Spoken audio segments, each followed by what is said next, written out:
Tribal marks are scarifications on different parts of the body, especially the forehead, chin, cheeks, and shoulders of the people. Tribal marks are part of the African culture that were held with high esteem. These markings were for different purposes. This includes beautification, healing, protection, identification, birthright, and heritage. It is believed that in Nigeria, tribal marks began in the colonial era as a result of the slave trade. The people gave markings to their clans as a way of recognizing their people. Also during the ethnic war, the natives of a certain region would mark their people to enable them distinguish their own people. In Nigeria, tribal marks reveal the language of a person. Before the white men came into Nigeria, the communication gap there was very somehow, we cannot communicate between one another in terms of different languages. So therefore, the interaction was so difficult. So definitely you have, before you identify your person, you have to give him he or her marks to identify difference between another tribe and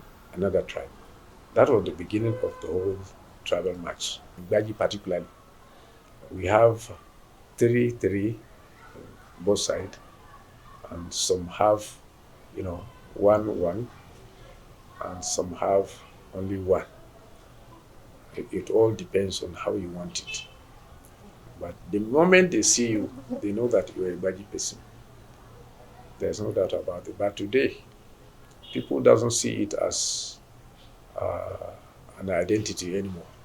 Tribal marks in the modern-day society is not as esteemed as it used to be, knowing that the people now see it as mutilation. The advent of civilization has fast collapsed the practice, as many people now think it is local, ancient, and diabolic practice. Other people frown at it because of the risk of getting infected with diseases such as HIV and hepatitis through sharp objects. It's disfiguring. Or people will even ask you, you fought a lion? So now it may not be very relevant. Medically, I'm not a doctor. When you look at it, some of the process they do in putting tribal marks may not be very good because they use sharp objects that may not be very well sterilized. So in terms of that, I think it's better not to put tribal mark. There's a child I saw on social media. That child, the tribal mark they put on her face have already disorganized her face. And if I have a child, I wouldn't want to let the child pass through such processes. I would not want my children to experience that because the pain alone is there. And maybe the child will grow up will not even like it at all. Though a good number of Nigerians still believe that tribal marks are a vital part of the Nigerian culture to be preserved. But the reality glaring is that these marks that were once cherished